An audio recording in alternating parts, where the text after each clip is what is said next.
আলিফ লাম মিম যালিকাল কিতাবু লা রাইবা ফীহি হুদাল লিল মুত্তাকিন।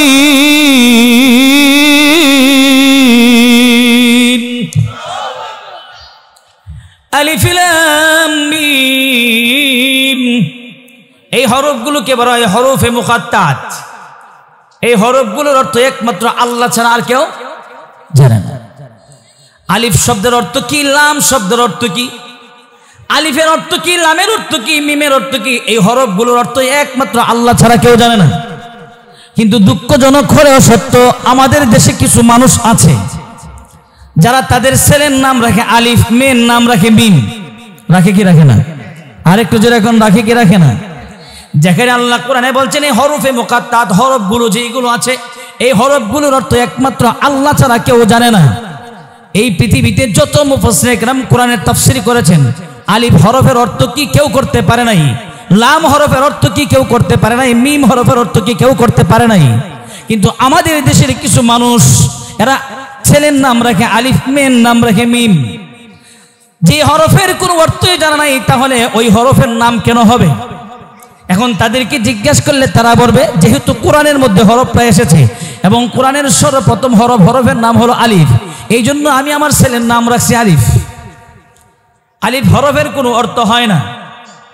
যেই হরফের অর্থ হয় না, আপনি যদি আপনার ছেলের নাম রাখেন তাহলে অবশ্যই ওই নামের অর্থ জানা থাকতে হবে, অবশ্যই অর্থবোধক নাম হতে হবে। জোরে কোন ঠিক কিনা? এখন যদি অর্থবোধক নাম রাখতে চান তাহলে অবশ্যই যোগ্য কোনো আলেমের কাছে যেতে হবে।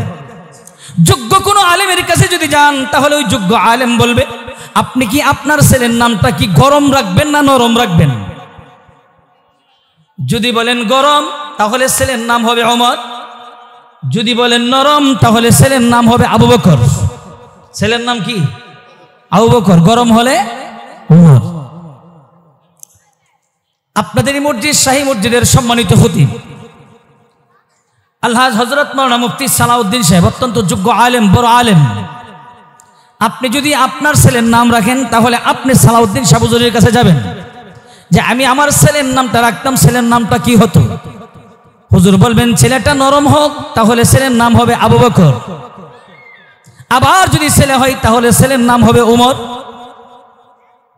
কারণ এই সমাজের মধ্যে, ইসলামের মধ্যে আবু বকরও ছিল, ওমরও ছিল। সেম এই দুনিয়ার মধ্যে আবু বকরের দরকার আছে, উমরেরও দরকার আছে, ঠান্ডা মানুষেরও দরকার আছে, আবার গরম মানুষেরও দরকার আছে। যারা কোন ঠিক কি না? ঠান্ডা মানুষের দরকার আছে, গরম মানুষের দরকার আছে। এই জন্য আমি আমার আলোচনার শুরুতেই বলতে চাই, আলোচনা যারা করেন তাদের মধ্যে আলোচক দুই প্রকার। এক প্রকার আলোচক গরম, আরেক প্রকার আলোচক নরম। শ্রোতাদের মধ্যে দুই প্রকার শ্রোতা, কিছু শ্রোতা আছে নরম, কিছু শ্রোতা আছে গরম। এই মুহূর্তে আমাদের দেশটা নরম না গরম? আর একটু জোরে কন, গরম বানাচ্ছে কে? বর্তমান সময়ে আমার দেশটা গরম বানিয়ে দিছে আমাদের মতো লেবাসদারি টুপিওয়ালা পাঞ্জাবি ওলাদের মধ্যে কিছু লোক। জোরে কন ঠিক কিনা? আর একটু জোরে কন ঠিক কিনা? যদি জিজ্ঞাসা করি তারা কারা, এরা দাওয়াত ও তাবলীগের নামে এরাও দাওয়াত ও তাবলীগ করে, কিন্তু উলামায়ে কেরামদেরকে আবার মারে। জোরে কন ঠিক কিনা? আর একটু জোরে কন ঠিক কিনা? এখন এই মুহূর্তে দেশটা গরম করছে ইয়াতাতি নামক দাওয়াত ও তাবলীগের কিছু লোক। জোরে কোন ঠিক কিনা? আল্লাহ এদেরকে হেদায়েত দান করুক। জোরে কোন আমিন। আমার ভাইরা, যদি ছেলের নাম রাখেন, ছেলের নাম প্রথম রাখবেন ঠান্ডা, নাম হবে আবু বকর। এরপরে ছেলের নাম রাখবেন গরম, নাম হবে ওমর। জোরে কোন ঠিক কিনা? কারণ আবু বকর কেমন নরম মানুষ ছিলেন। আল্লাহর হুকুম মানো, নবীর তরিকায় চলো, দুনিয়াতে শান্তি আখিরাতে শান্তি। এই শান্তি প্রত্যেকের ঘরে ঘরে দরকার আছে কিনা নাই? এই শান্তি রাস্তার মধ্যে দরকার, ঘরের মধ্যে দরকার, যেখানে যাই সেখানেই শান্তির দরকার আছে কিনা নাই? আর যদি এই শান্তি পেতে চাই তাহলে নরম তবিয়তের মানুষের দরকার আছে কিনা নাই? আবার যখন ইসলামের বিরোধিতা করবে, কোরআনের বিরোধিতা করবে, আলেমদের বিরোধিতা করবে, আলেমদেরকে মারবে, উলামায়ে কেরামদেরকে পিটাবে, তখন শুধু আল্লাহর হুকুম মানো, নবীর তরিকায় চলো, দুনিয়াতে শান্তি আখিরাতে শান্তি, এই দাওয়াত দিলে হবে না। প্রয়োজনে রাস্তায় নামতে হবে, প্রয়োজনে যুদ্ধের ঘোষণা করতে হবে। জোরে কোন ঠিক কিনা? আর একটু জোরে কোন ঠিক কিনা? আলিফ লাম মিম যালিকাল কিতাবু লা রাইবা ফীহি হুদাল লিল মুত্তাকিন।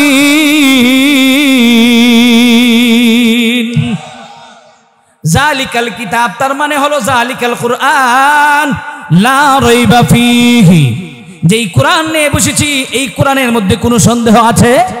আর একটু জোরে কোন আছে? যালিকাল কিতাব, যালিকাল কুরআন, লা রাইবা ফীহি, যেই কোরআন নিয়ে বসেছি এই কোরআনের মধ্যে কোনো সন্দেহ, হুদাল লিল মুত্তাকিন, এই কোরআন এটা মুত্তাকিনদের জন্য পথ প্রদর্শক, মুত্তাকিনদের জন্য পথ প্রদর্শক। মুত্তাকি কে? এক নাম্বার আল্লাযীনা ইউমিনুনা বিল গায়ব, দুই নাম্বার ওয়া ইউকিমুনাস সালাহ ওয়া মিম্মা রাযাকনাহুম ইউনফিকুন।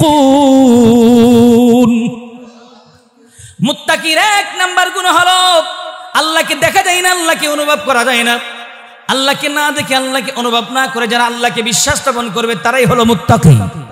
মুত্তাকির দ্বিতীয় নাম্বার গুণ হলো ওয়া ইউকিমুনাস সালাহ, মুত্তাকির দ্বিতীয় নাম্বার গুণ হলো মুত্তাকি সময় মতো নামাজ কায়েম করবে। সুবহানাল্লাহ কাম। আমরা যদি আমাদেরকে মুত্তাকি দাবি করি তাহলে অবশ্যই অবশ্যই সময় মতো নামাজ আদায় করার দরকার আছে কিনা নাই? আমাদেরকে সময় মতো নামাজ আদায় করতে হবে। তিন নাম্বার ওয়া মিম্মা রাযাকনাহুম ইউনফিকুন। মুত্তাকির তৃতীয় নাম্বার গুণ হলো মালের মালিক বানিয়েছে আল্লাহ, সম্পদের মালিক বানিয়েছে আল্লাহ, আল্লাহর দেওয়া মালগুলো যারা আল্লাহ রাস্তায় খরচ করবে তারাই হলো মুত্তাকি। মুত্তাকির চার নাম্বার গুণ ওয়াল্লাযীনা ইউমিনুনা বিমা উনজিলা ইলাইকা ওয়া মা উনজিলা মিন ক্বাবলিক ওয়া বিল আখিরাতি হুম ইউকিনুন। মুত্তাকির চার নাম্বার গুণ হলো অগণবিজি আমি আল্লাহ আপনার উপর যা অবতীর্ণ করেছি এই কোরআনকে যারা বিশ্বাস স্থাপন করে, অগণবিজি আপনার পূর্বে আমি আল্লাহ যা অবতীর্ণ করেছি, আমি আপনার পূর্বে তাওরাত অবতীর্ণ করেছি, জবুর ইনজিল নাজিল করেছি, সেই সময় যারা তাওরাতকে বিশ্বাস করেছে তারা মুত্তাকি, সেই সময় যারা জবুরকে বিশ্বাস করেছে তারা মুত্তাকি, সেই সময় যারা ইনজিলকে বিশ্বাস করেছে তারা মুত্তাকি, আর এখন যারা কোরআনকে বিশ্বাস করবে তারাই হলো মুত্তাকি। এই পাঁচটা গুণ যারা দুনিয়ার জিন্দেগিতে উপার্জন করবে আল্লাহ রাব্বুল আলামিন তাদের ব্যাপারে সার্টিফিকেট দিয়েছেন, উলাইকা আলা হুদাম মির রাব্বিহিম ওয়া উলাইকা হুমুল মুফলিহুন। এই সমস্ত লোকেরা হলো তাদের প্রভুর পক্ষ থেকে হেদায়েত প্রাপ্ত, আর ওই সমস্ত লোকেরাই হলো দুনিয়া তো সফল কাম আখিরাত তো সফল কাম। এক নাম্বার মানুষ যদি হতে চাই তাহলে মুমিন মুত্তাকি হতে হবে। মুমিন মুত্তাকির পাঁচটা গুণ পাইলাম। এক নম্বরে আল্লাহকে না দেখে বিশ্বাস স্থাপন করা, দুই নম্বরে নামাজ কায়েম করা, তিন নম্বরে আল্লাহর দেওয়া আমলগুলো আল্লাহর রাস্তায় খরচ করা, চার নম্বরে কোরআনকে বিশ্বাস করা, আর পাঁচ নম্বরে দুনিয়ার জিন্দেগিটা হলো ক্ষণস্থায়ী, আখিরাতের জিন্দেগি হলো চিরস্থায়ী। দুনিয়ার জিন্দেগি একদিন শেষ হয়ে যাবে, আখিরাতের জিন্দেগির প্রথম ঘাঁটি হলো কবর, কবরের জিন্দেগিটাও চিরস্থায়ী না, এই জিন্দেগিও একদিন শেষ হবে, হাসরের জিন্দেগি একদিন শেষ হবে, ফুলসিরাতের জিন্দেগি একদিন শেষ হবে। চিরস্থায়ী ঠিকানা হলো হয়তো জান্নাত নয়তো বা জাহান্নাম। চিরস্থায়ী ঠিকানা হলো হয়তো বা জান্নাত নয়তো বা জাহান্নাম। আল্লাহ রাব্বুল আলামিন বলেন যারা এই পাঁচটা গুণে গুণান্বিত হবে এরা চিরস্থায়ী ঠিকানা, তারা সফল কাম হবে দুনিয়া তো আখিরাত তো। চিৎকার দিয়ে কন্যা সুবহানাল্লাহ। এরপরে আল্লাহ রাব্বুল আলামিন আলোচনা করছেন কাফেরদের ব্যাপারে, ইন্নাল্লাযীনা কাফারু সাওয়াউন আলাইহিম আ'আনযারতাহুম আম লাম তুনযিরহুম লা ইউমিনুন। 6 নম্বর 7 নম্বর আয়াতের ভিতরে আল্লাহ 2 নম্বর মানুষ সম্পর্কে বলছেন, ইন্নাল্লাযীনা কাফারু সাওয়াউন আলাইহিম আ'আনযারতাহুম আম লাম তুনযিরহুম লা ইউমিনুন। নিশ্চয়ই যারা কাফের, যারা আল্লাহকে বিশ্বাস স্থাপন করে না, তখন নবীজি আপনি তাদেরকে বই প্রদর্শন করুন বা না করুন, লা ইউমিনুন, তারা কোনোদিন ঈমান আনবে না। কেন তারা ঈমান আনবে না? আল্লাহ বলেন ফাতামাল্লাহু আলা কুলুবিহিম ওয়া আলা সামউহিম ওয়া আলা আবসারিহিম গিশাওয়া ওয়া লাহুম আযাবুন আযীম। আল্লাহ রাব্বুল আলামিন বলেন কেন তারা ঈমান আনবে না? ফাতামাল্লাহু আলা কুলুবিহিম ওয়া আলা সামউহিম, আল্লাহ তাআলা তাদের কলবের মধ্যে, তাদের হৃদয়ের মধ্যে, তাদের অন্তরের মধ্যে, তাদের শ্রবণ শক্তির মধ্যে আল্লাহ রাব্বুল আলামিন মোহর মেরে দিয়েছেন। ওয়া আলা আবসারিহিম গিশাওয়া, এবং তাদের দৃষ্টি শক্তির মধ্যে আল্লাহ পর্দা ফেলে দিয়েছেন। ওয়া লাহুম আযাবুন আযীম। আর 2 নাম্বার মানুষের সার্টিফিকেট আল্লাহ কোরআনের মধ্যে দিয়েছেন। মানুষ যেমন 2 নাম্বার, এদের ঠিকানা হবে 2 নাম্বার। 2 নাম্বার জায়গা চিরস্থায়ী ঠিকানা। এদের জন্য আল্লাহ জাহান্নাম রাইখা দিয়েছেন, যেখানে আল্লাহ অত্যন্ত যন্ত্রণাদায়ক শাস্তি আল্লাহ রাইখা দিয়েছে। এই হলো 2 নাম্বার মানুষ। এরপরে আসেন 3 নাম্বার মানুষ সম্পর্কে জানতাম। 3 নাম্বার মানুষ সম্পর্কে আল্লাহ তাআলা 8 নাম্বার আয়াত থেকে 20 নাম্বার আয়াত পর্যন্ত আল্লাহ বলেন ওয়া মিনান নাসি মান ইয়াকুলু আমান্না বিল্লাহি ওয়া বিল ইয়াউমিল আখির ওয়া মা হুম বিমুমিনিন يخادعون الله والذين آمنوا وما يخدعون إلا أنفسهم وما يشعرون। আল্লাহ রাব্বুল আলামিন বলেন মানুষের মধ্য থেকে কিছু মানুষ আছে, ওয়া মিনান নাসি মান ইয়াকুলু আমান্না বিল্লাহি ওয়া বিল ইয়াউমিল আখির, তারা বলে আমরা ঈমান এনেছি আল্লাহর উপরে। কার উপরে? মানুষের মধ্য থেকে কিছু মানুষ আছে, তারা বলে আমরা ঈমান এনেছি আল্লাহর উপরে, ওয়া বিল ইয়াউমিল আখির, এবং তারা বলে আমরা বিশ্বাস স্থাপন করি আখিরাতকে, আমরা পরকালকে বিশ্বাস স্থাপন করি। ওয়া মা হুম বিমুমিনিন।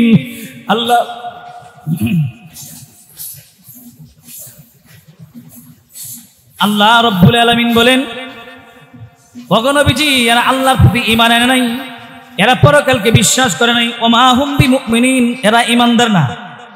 এরপরে আল্লাহ রাব্বুল আলামিন বলেন খাদিউন আল্লাহ ওয়াল্লাযীনা আমানু ওয়া মা ইয়াখদাউনা ইল্লা আনফুসাহুম ওয়া মা ইয়াশউরুন। মুনাফিকদের একটা স্বভাব হলো ইখাদিউন আল্লাহ, তারা আল্লাহকে ধোঁকা দেয়। ওয়াল্লাযীনা আমানু, এবং যারা ঈমান এনেছে, যারা মুমিন, তাদেরকে ধোঁকা দেয়। ওয়া মা ইয়াখদাউনা ইল্লা আনফুসাহুম ওয়া মা ইয়াশউরুন। আল্লাহ বলেন ওগো নবীজি, তারা আল্লাহকে ধোঁকা দেয় না, তারা ঈমানদারদেরকে ধোঁকা দেয় না, এরা নিজেরা ধোঁকা খাইতেছে। ফি কুলুবিহিম মারাদুন ফাযাদাহুমুল্লাহু মারাদা ওয়া লাহুম আযাবুন আলীম। এই মুনাফিকদের ব্যাপারে আল্লাহ রাব্বুল আলামিন বলেন ফি কুলুবিহিম মারাদুন ফাযাদাহুমুল্লাহু মারাদা। মুনাফিকদের হৃদয়টা অসুস্থ হয়ে গেছে, মুনাফিকদের কলবটা অসুস্থ হয়ে গেছে। ফাযাদাহুমুল্লাহু মারাদা, আল্লাহ তাআলা তাদের এই হৃদয়ের অসুস্থতাকে আরো বাড়ায়া দিয়েছেন। এদের ঠিকানা, এদের সার্টিফিকেট হলো ওয়ালাহুম আযাবুন আলীম। 2 নাম্বার মানুষের ঠিকানা হলো ওয়ালাহুম আযাবুন আযীম। 3 নাম্বার মানুষের ঠিকানা হলো ওয়ালাহুম আযাবুন আলীম। কাফেরদের যেই অবস্থা, মুনাফিকদের একই অবস্থা। কাফেররাও যাবে জাহান্নামে, মুনাফিকরাও জাহান্নামে যাবে। মুনাফিকদের সার্টিফিকেট আল্লাহ কোরআনের মধ্যে বলে দিয়েছেন ইন্নাল মুনাফিকিনা ফিদ দারকিল আসফালি মিনান নার। যারা হবে মুনাফিক, তারা যাবে জাহান্নামের সর্বনিম্ন স্তরে। আমার ভাইয়েরা, তাহলে আসুন আলোচনা নিয়েছিলাম আজকে 3 প্রকার মানুষ সম্পর্কে আলোচনা জানতাম। 1 নাম্বার মানুষ হলো মুমিন মুত্তাকি, 2 নাম্বার মানুষ হলো কাফের, আর 3 নাম্বার মানুষ হলো মুনাফিক। 3 নাম্বার মানুষ কি? মুনাফিক। মুনাফিকদের স্বভাব হলো 4টা। কয়টা? মুসলমানদের মধ্য থেকে একটা দল, যেই দল হবে মুনাফিক। এই মুনাফিকদের স্বভাব হলো 4টা। 1 নাম্বার স্বভাব, আয়াতুল মুনাফিকিনা সালাসা ইযা হাদাসা কাযাবা ওয়া ইযা ওয়া'আদা আখলাফা ওয়া ইযা উতুমিনা খানা ওয়া ইযা খাসামা ফাজারা। আমার নবীজি বলেন মুনাফিকদের এক নাম্বার স্বভাব হলো কথা বলবে, মিথ্যা কথা বলবে। 2 নাম্বার স্বভাব, এরা যখন ওয়াদা করবে ওয়াদা ভঙ্গ করবে। 3 নাম্বার স্বভাব, এদের কাছে যখন কোনো জিনিস আমানত রাখা হবে তখন তারা আমানতের খেয়ানত করবে। মুনাফিকদের 4 নাম্বার স্বভাব হলো ওয়া ইযা খাসামা ফাজারা, এরা অশ্লীল ভাষায় গালিগালাজ করবে। এই 4টা স্বভাব যদি কোনো মুসলমানের মধ্যে পাওয়া যায় তাহলে ওই মুসলমান সে মুসলমান নয়, সে কমপ্লিটলি মুনাফিক। আর যেই লোকটা হবে মুনাফিক তার ঠিকানা হবে জাহান্নামের সর্বনিম্ন স্তরে। এই হলো আজকের আলোচনা। যে আয়াতগুলো পড়লাম, আয়াতের তরজমা গেল, হাদিসের তরজমা গেল। এখন আসুন একখানা হাদিস পড়ছি, এই হাদিসের মধ্যে একটু আলোচনার যে গরম হইতো। আন আবি হুরায়রা রাদিয়াল্লাহু তাআলা আনহু قال قال رسول الله صلى الله عليه وسلم ثلاث دعوات مستجابة لا شك فيه دعوة المظلوم ودعوة المسافر ودعوة الوالد على ولده। আবি হুরায়রা রাদিয়াল্লাহু তাআলা থেকে বর্ণিত, আল্লাহ রাসূল বলেন 3 ব্যক্তির দোয়া আল্লাহর দরবারে সরাসরি কবুল হয়ে যায়। নাম্বার 1 দাওয়াতুল মাজলুম, নাম্বার 2 ও দাওয়াতুল মুসাফির, নাম্বার 3 ও দাওয়াতুল ওয়ালিদ আলা ওয়ালাদিহি। 1 নাম্বার হলো মুসলিম ব্যক্তির চোখের পানি আল্লাহর দরবারে কবুল হয়ে যায়। নির্যাতিত, নিপীড়িত, অত্যাচারিত যেই ব্যক্তিকে অন্যায়ভাবে অত্যাচার করা হয়েছে, এই মুসলিম ব্যক্তি যখন আল্লাহর কাছে চোখের পানি ছেড়ে দেয়, মুসলিম ব্যক্তির চোখ থেকে পানি পড়তে দেরি হয় কিন্তু তার চোখের পানি আল্লাহর দরবারে কবুল হতে দেরি হয় না। আমার ভাইরা, তাহলে আসুন এখন একটু আলোচনা হবে যে মুসলিম বাংলাদেশও আছে। বর্তমানে যদি ধরি তাহলে গোটা পৃথিবীর মধ্যে সবচাইতে নির্যাতিত, নিপীড়িত, সবচাইতে বেশি নিপীড়ন যেই জায়গায় হচ্ছে সেই জায়গাটার নাম হলো ফিলিস্তিন। জোরে কোন ঠিক কিনা? আর একটু জোরে কোন ঠিক কিনা? আজ ফিলিস্তিনের মুসলমান নির্যাতিত, নিপীড়িত, অত্যাচারিত। শুধু ফিলিস্তিনের মুসলমান নয়, ইরাকের মুসলমান বলেন, সিরিয়ার মুসলমান বলেন, বসনিয়া বলেন, চেচনিয়া বলেন, আরাকান বলেন, এমনকি কিছুদিন আগেও বাংলাদেশের মুসলমানও নির্যাতিত, নিপীড়িত হয়েছে। জুড়ে বলেন কথা ঠিক কিনা? আর একটু জুড়ে এখন ঠিক কিনা? কিন্তু আল্লাহ নবী বলে গেছেন মুসলিম ব্যক্তির চোখের পানি আল্লাহর দরবারে কবুল হয়ে যায়। এই বাংলাদেশের দিকে যদি তাকাই, বাংলাদেশের মধ্যে নির্যাতিত, নিপীড়িত 2 ধরনের লোকই ছিল। 1 নাম্বার টুপিওয়ালা পাঞ্জাবিওয়ালা, আর 2 নম্বরের টুপিওয়ালা পাঞ্জাবি ছাড়াও কিছু মানুষ বাংলার মাটিতে নির্যাতিত, নিপীড়িত ছিল। জোরে এখন ঠিক কিনা? আর একটু জোরে এখন ঠিক কিনা?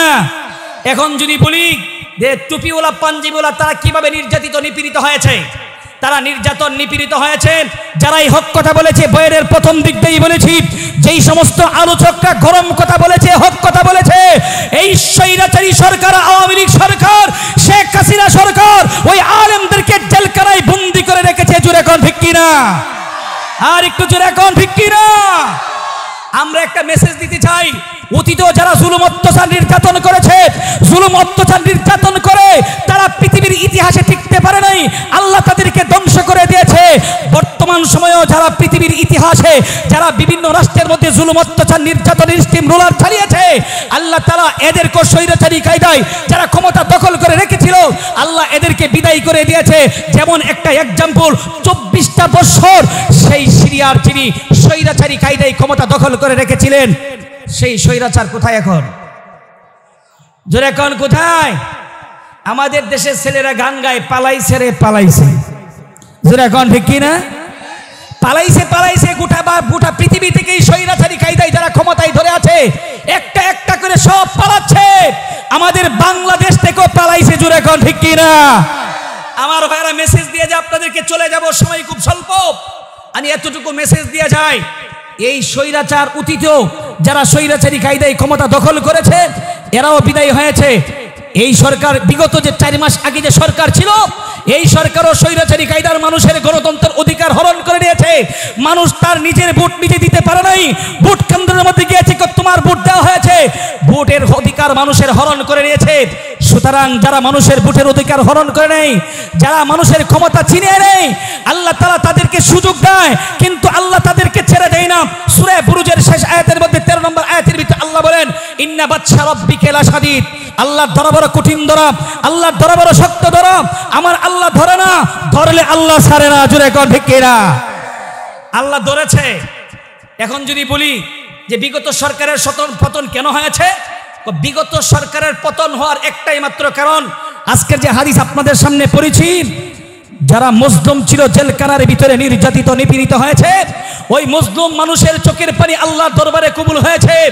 এই সরকারের সবচাইতে ভুল ছিল যেটা, এর মধ্যে একটা ছিল, সরকার যদি দেখত যে কোনো আলেম তাদের বিরুদ্ধে কথা বলছে, বিরুদ্ধে কথা আলেমরা বলে না, আলেমরা আপনাদেরকে বাঁচানোর জন্য কথা বলেছে যে আপনারা দুর্নীতি করবেন না, বাটপারি করবেন না, চিটারি করবেন না, জনগণের টাকা লুটতরাজ করে খাবেন না, এই কথাগুলো যেই সমস্ত উলামায়ে কেরাম ইজতিহাদের মধ্যে বলেছে, জান্নাতের বাগানের মধ্যে বলেছে, তাদেরকে জেলখানায় বন্দী করে রেখেছে। জোরে কোন ঠিক কিনা? আর একটু জোরে কোন ঠিক কিনা? শুধু জেলখানায় বন্দী করে রাখে নাই, এদেরকে এদের মা বাবার সাথে, এদের বাবার সাথে দেখা করতে দেয় নাই, মার সাথে দেখা করতে দেয় নাই, বাচ্চাদের সাথে দেখা করতে দেয় নাই, এদের বিবির সাথে দেখা করতে দেয় নাই। ওই আলেমদেরকে হাদিসের সনদ থেকে, হাদিসের দরস থেকে বঞ্চিত রেখেছে।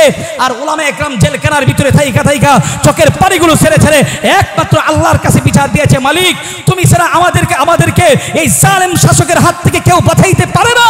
আল্লাহ তাআলার কাছে জুলুমের এই মাজলুমের চোখের পানি কবুল হয়ে গেছে। আর এই চোখের পানির বদলে তুই স্বৈরাচারী সরকার দেশ থেকে পালাতে বাধ্য হয়েছে। জোরে বলেন কথা ঠিক কিনা? আর একটু জোরে এখন ঠিক কিনা? কিন্তু যদিও এরা পালিয়ে গিয়েছে, কিন্তু এদের যে ছেলে পেলেরা, এদের কিছু গুন্ডা বাহিনী এরা এখনো রয়ে গেছে। জোরে এখন ঠিক কিনা? এরা মাঝে মাঝে রিকশার নামে আসে, মাঝে মাঝে এতানির নামে আসে। এরা ভারতের দিল্লিতে বসে বসে আমার বাংলাদেশকে নিয়ে ষড়যন্ত্র করছে। জোরে এখন ঠিক কিনা? বাংলাদেশের মানুষ বুঝে গেছে, এদের এই ষড়যন্ত্রের কথা বুঝে গেছে। এরা যতই ষড়যন্ত্র করুক না কেন, এই দেশের মানুষ এখন সচেতন হয়ে গেছে, এই দেশের মানুষ এখন বুঝে গেছে। এখন তারা যতই ষড়যন্ত্র করুক না কেন, ইচ্ছা করলেই পাল্টা আঘাত জনগণ করবে না। যেটা এখন ঠিক কিনা? কি করেছে তারা? চোখের সামনে দেখলাম, চোখের সামনে গতকালকের আগের দিন 18 তারিখ, কত তারিখ কি দেখলাম? টঙ্গী ময়দানে কি দেখেছি আমরা? টঙ্গী ময়দানে, যেই টঙ্গী ময়দান গোটা পৃথিবীর সমস্ত মানুষ, গোটা বিশ্ব যে বাংলাদেশকে চিনে টঙ্গী ময়দানের কারণে চিনে, সেই টঙ্গী ময়দানকে রক্তাক্ত করেছে। যারা রক্তাক্ত করেছে এদের পিছনেও কিছু ইন্ধনদাতা আছে কিনা নাই? আর একটু জোরে কোন আছে কিনা নাই? দিল্লি বসে বসে আর ওই মোদি বাবুদের, সেই মোদি বাবুদের এই গুজরাটের কসাইয়ের কিছু লোক আমাদের দেশে আছে, যারা এই দেশের গোয়েন্দা সংস্থা হিসেবে কাজ করে বাংলাদেশে দায়িকা এই গুলো আমাদের দেশে বিশৃঙ্খলা সৃষ্টি করছে। সুতরাং আমাদের বাংলাদেশের মানুষকে সচেতন হতে হবে। এরা মাঝে মাঝে এতাতির নামে আসবে, মাঝে মাঝে রিকশার নামে আসবে, মাঝে মাঝে আরো কত বাহিনী নিয়ে আসবে। আমাদেরকে সচেতন থাকতে হবে। অবশ্যই এই স্বাধীনতা, এই বাংলাদেশের লাল সবুজের পতাকা, বাংলাদেশের স্বাধীনতা আমাদেরকে রক্ষা করতে হবে। জোরে কোন ঠিক কিনা? আর একটু জোরে কোন ঠিক কিনা? এখন যদি আমরা আমাদের বাংলাদেশ স্বাধীনতা রক্ষা করতে চাই, তাহলে একটা স্লোগান দিব, স্লোগানের মাধ্যমে বিদায় নিব। আমার ভাইয়েরা, আমি শুধু আপনাদেরকে একটা কথা বলতে চাই। এতদিন স্লোগান হয়েছে আল কোরআনের আলো ঘরে ঘরে জালো, এখন থেকে একটাই স্লোগান হবে। সেই স্লোগান হলো আল কোরআনের আলো সংসদে জালো। যেটা কোন ঠিক কিনা? আল কোরআনের আলো, আমি বলবো আল কোরআনের আলো, আপনারা কি বলবেন? একটু জোরে বলতে পারবেন? শক্তি আছে তো? আপনার মুক্তিযোদ্ধার সন্তান আছেন তো? আছেন? আল কোরআনের আলো, আল কোরআনের আলো। দেখেন আজকে বাংলাদেশে হাজার হাজার মাহফিল হয়, কিন্তু ফজরের নামাজে মুসল্লি কয়জন হয়? কয়জন হয়? আরে আমার নেকের বাড়ি বলেন, আর আপনার শাহী মসজিদ বলেন, আমার বাইতুল জিহাদ মসজিদ বলেন, আর শাহী মসজিদ বলেন, বেলতলা মসজিদ বলেন, জুমার নামাজে যে মানুষ হয়, ফজরের নামাজে সেই মানুষ হয় না। কিন্তু জান্নাতের বাগান তো ঠিকই হয়, কিন্তু কোথায়? নামাজি বাড়ে না কেন? এই জন্যই বলবো, এখন থেকে গোটা বাংলাদেশে আওয়াজ একটাই হচ্ছে, আল কোরআনের আলো সংসদে জালো। কোরআনে যদি আল কোরআন সংসদে যদি আল কোরআনের আলো ধরে যায়, তার মানে কি? তার অর্থ কি? বাংলাদেশের সংসদে যদি যারা সংসদ সদস্য হবে, এরা যদি টুপিওয়ালা পাঞ্জাবিওয়ালা হয়, এরা যদি কোরআন পড়নেওয়ালা হয়, তাহলে বাংলাদেশের প্রতিটা ঘরে ঘরে কোরআনের আলো জ্বলবে। জোরে কোন ঠিক কিনা? আপনারা কি চান বাংলাদেশের সংসদে কোরআনের আলো ধরুক? কে কে চান হাত তুলে দেখান। লিল্লাহে তাকবীর, লিল্লাহে তাকবীর, লিল্লাহে তাকবীর। শুধু একটা মেসেজ দিয়ে যায় আপনাদেরকে, যদি সংসদের মধ্যে কোরআনের আলো ধরে, আর সংসদ সদস্য যারা হবে এরা যদি নেই নিষ্ঠাবান হয়, তারা যদি জনগণের টাকা চুরি না করে, ডাকাতি না করে, দুর্নীতি না করে, তাহলে আমার দেশ এটা সোনার দেশ হবে। জোরে কোন ঠিক কিনা? এই জন্য আমি বয়ানের মধ্যে বলে থাকি, বাংলাদেশে এত ওয়াজ মাহফিল লাগবে না। যে হাজার হাজার মাহফিল হয়, লক্ষ লক্ষ টাকা খরচ করে ওয়াজ মাহফিল হয়, এত ওয়াজ মাহফিল বাংলাদেশে লাগবে না। বিশ্বের কোথাও এত ওয়াজ মাহফিল হয় না যত ওয়াজ মাহফিল বাংলাদেশে হয়। জোরে কোন ঠিক কিনা? আমাদের এখন থেকে একটাই স্লোগান থাকবে, এত ওয়াজ মাহফিলের দরকার নাই, আমরা একটা দরকার, সেটা কি? সংসদে কোরআনের দরকার। যদি সংসদে কোরআন কায়েম হয়ে যায়, নামাজি বৃদ্ধি হবে, মহিলারা পর্দা করবে, বেপর্দা কোনো নারী রাস্তায় যেতে পারবে না, নামাজের সময় হলে মানুষ সময় মতো নামাজ আদায় করবে। কোনো মানুষ সেই কাউন্সিলর হোক, মেয়র হোক, উপজেলা চেয়ারম্যান হোক, এমপি হোক, মন্ত্রী হোক, কেউ একটা টাকাও চুরি করতে পারবে না, কারণ কোরআনের বিধান যদি সংবিধানে কায়েম হয়ে যায়। জোরে কোন ঠিক কি না? কোরআনের বিধান কি? আল্লাহ তাআলা কোরআনের মধ্যে 6666 আয়াত নাযিল করছেন। এর মধ্যে 500 আয়াত আছে বিধি বিধান, এর মধ্যে একটা আছে চুরির বিধান। কিসের বিধান? চুরির বিধান আছে, যদি কেউ চুরি করে তাহলে তার হাত কেটে দাও। অটোমেটিক বাংলাদেশের সমস্ত এমপি, মন্ত্রী, কাউন্সিলর যা আছে সবগুলোর চুরি বন্ধ হয়ে যাবে। জোরে কোন ঠিক কিনা? আর একটু জোরে কোন ঠিক কিনা? কিন্তু দুঃখজনক হলেও সত্য, দুঃখজনক হলেও সত্য, আমার দেশের মানুষ জান্নাতের বাগানে ঠিকই বলে আগামীতে আমরা টুপিওয়ালা, পাঞ্জাবিওয়ালা সংসদে কোরআনের আলো দেখতে চাই, স্লোগান ঠিকই দেই, কিন্তু যখন নির্বাচন আসবে তখন দেখা যাবে সর্বনাশ হিসেবে 10 বুড়ো পায় না। মজুর এখন ঠিক কি রে? আরেকটা জোর এখন ঠিক কি না? সর্বনাশ হিসেবে 10 বুড়ো পায় না, খেলাফত মজলিস ভোট পায় না, জমিয়ত উলামায়ে ইসলাম ভোট পায় না, একটা তো লাগায় আছে জামাতে ইসলাম। জোর এখন ঠিক কি না? ইসলামী যে দলগুলো আছে এর মধ্যে জামাতে ইসলাম অনেকটা আগে আছে, অনেকটা আগে আছে, এরা কিছু ভোট পায় আর বাকি ইসলামী দলগুলো ভোট পায় না। কিন্তু দেখা গেছে জামাতে ইসলামের চাইতো চরমনায় পিসা বলা, যারা চরমনায় করে পাঙ্কা মার্কা করে এদেরকে মানুষ ভালোবাসে বেশি, যারা খেলাফত করে এদেরকে মানুষ ভালোবাসে বেশি, ওই মামুন সাহেবের দলকে ভালোবাসে বেশি। কিন্তু ভোটের সময় কি দেয় না? জোরে কোন ভোটের সময় কি দেয় না?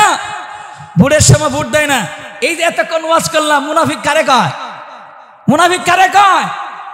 এই মিনারে একটা পাঙ্কা মার্কা একটা ভোট দিও, আপনার ভোট দিতাম না, দিমো কারে? যখন নির্বাচনের সময় আছে পাঙ্কা মার্কা ভোট পড়ে না, মিনার মার্কা ভোট পড়ে না। এই যে ওয়াদা দিল ভোটটা দিমু, এরপর আর ভোটটা দেয় না। মজুর এখন ঠিক কিনা? কি বলছি? মুনাফিকের আলামত কয়টা? আর একটু জোরে এখন কয়টা? ইসলামের সবচাইতে 12টা বাজাইছে, ইসলামের সবচেয়ে বেশি ক্ষতি করছে যেই দল, এই দলের নাম হলো মুনাফিক। জোরে এখন ঠিক কিনা? এখনো বাংলাদেশের মধ্যে সবচেয়ে বেশি ক্ষতি করছে মুনাফিকের গোষ্ঠী। জোরে এখন ঠিক কিনা? আমার তো মনে হচ্ছে এতাআতি নামক দাওয়াত ও তাবলীগ যারা করে, যারা দাওয়াত ও তাবলীগের নামে মানুষকে দাওয়াত দেয় আল্লাহর হুকুম মানো, নবীর তরিকায় চলো, দুনিয়া তো শান্তি, আখিরাতে শান্তি, আমার তো মনে হচ্ছে এই দাওয়াত ও তাবলীগের নামে যারা এতাআতি সাদপন্থী যারা আছে, সাদিয়ানি যারা আছে, এদের পিছনে একটা মুনাফিকের গোষ্ঠী লেগে গেছে। জুড়ে বলেন কথা ঠিক কিনা? যেই মুনাফিকের গোষ্ঠীগুলো লেগে আজকে বায়ে বায়ে দ্বন্দ্ব লাগাইছে, আমাদের 4 জন লোককে শাহাদাত বরণ করেছে, টঙ্গী ময়দানে গোটা পৃথিবীতে প্রচার হয়ে গেছে। এই জন্য মুনাফিকটা সবচেয়ে বেশি ক্ষতি করেছে। আমার মসজিদের মধ্যে আজকে আমি বয়ান করেছিলাম, জঙ্গে সিফফিনের বয়ান করেছিলাম। মুসলমানদের মধ্যে সবচেয়ে বড় একটা যুদ্ধ হয়েছিল, যেই যুদ্ধের নাম হলো জঙ্গে সিফফিন। এখানে মুসলমানরা মারামারি হয়েছিল, অনেক মুসলমানরা হতাহত হয়েছিল। আমার ভাইয়েরা, এখন আবার বাংলাদেশের মধ্যে আমাদের মধ্যে একটা দ্বন্দ্ব লাগায় দিছে। আমার তো মনে হচ্ছে এই দ্বন্দ্বের মধ্যে সবচেয়ে বড় কারিগর হলো, সেই সময়ে যেমন মুনাফিকরা ছিল, এখনকার সময়ে মুনাফিকরাই এর মধ্যে সবচেয়ে বেশি অবদান রাখছে। জোরে বলেন কথা ঠিক কিনা? আর একটু জোরে এখন ঠিক কিনা? এখন আপনারা যদি বাংলাদেশটাকে সুন্দর দেখতে চান, বাংলাদেশ যদি সোনার বাংলাদেশ দেখতে চান, তাহলে কি করতে হবে? ভালো মানুষ নির্বাচিত করতে হবে। জোরে এখন ঠিক কিনা? এখন তো সবাই বললেন জি হুজুর ভালো মানুষ নির্বাচিত করব, কিন্তু সময় হলে টাকার বস্তা আপনার কাছে আসবে। কিসে আসবে? টাকার বস্তা আসবে। 5,000, 10,000, 20,000, 50,000 টাকা দিবে, টাকার বিনিময়ে বুট ভরে যায়। অথচ হাদিসের মধ্যে নবীজি বলেন কুল্লুকুম রাইন ওয়া কুল্লুকুম মাসউলুন আন রাইয়াতিহি। আপনি যে বুটটা দিলেন, বুটের মাধ্যমে যদি কোনো ডাকাত, কোনো চোর, কোনো দুর্নীতিবাজ, কোনো বাটপার যদি ক্ষমতায় যায়, আর তার মাধ্যমে যতগুলো অপরাধ হবে, সমস্ত অপরাধের দায়ভার আপনাকে নিতে হবে। সুতরাং বুট হলো একটা আমানত। আমানত রক্ষা করতে হবে, আমানত রক্ষা করে ভোট দিতে হবে। যাকে মনে চাই তাকে ভোট দেওয়া যাবে, ভালো মানুষ নির্বাচন করতে হবে। আর এই ভালো মানুষের মাধ্যমে নির্বাচিত যেই লোকটা নির্বাচিত হবে, ওই লোকের মাধ্যমে যত ভালো কাজ হবে, প্রত্যেকটা ভালো কাজের সওয়াবের ভাগী আপনিও হবেন। সুবহানাল্লাহ কোন আর একটু জোরে কোন না সুবহানাল্লাহ। হাদিসের মধ্যে কি বলছেন নবীজি? 3 ব্যক্তির দোয়া আল্লাহর দরবারে সরাসরি কবুল। নাম্বার 1 দাওয়াতুল মাজলুম, নাম্বার 2 দাওয়াতুল মুসাফির, আর 3 নাম্বার হলো দাওয়াতুল ওয়ালিদ আলা ওয়ালাদিহি। আমার রাসূল বলেন মুসাফির ব্যক্তির দোয়া আল্লাহর দরবারে সরাসরি কবুল হয়ে যায়। যারা আল্লাহর রাস্তায় বের হয়, 1 চিল্লা 3 চিল্লার জন্য বের হয়, কেউ সালের জন্য বের হয়, আর কি দাওয়াত দেয়? আল্লাহর হুকুম মানো, নবীর তরিকায় চলো, দুনিয়া তো শান্তি, আখিরাতেও শান্তি। এই শান্তি যদি পেতে চাও 1 চিল্লার জন্য বের হও, 3 চিল্লার জন্য বের হও। যারা দ্বীনের দাবি করে, যারা মানুষকে কালিমার দাওয়াত দেয়, যারা মানুষকে কালিমার দাওয়াত দেয়, এরা কোনোদিন সন্ত্রাসী কর্মকাণ্ড করতে পারে না, এরা কোনোদিন মানুষ খুন করতে পারে না। সুতরাং যারা টঙ্গী ময়দানের মধ্যে রক্ত ঝরিয়েছে, এরা কখনোই দায়ী হতে পারে না, এরা কখনোই দায়ী হতে পারে না, এরা কখনোই দাওয়াত ও তাবলীগের লোক হতে পারে না। জোরে কথা ঠিক কিনা?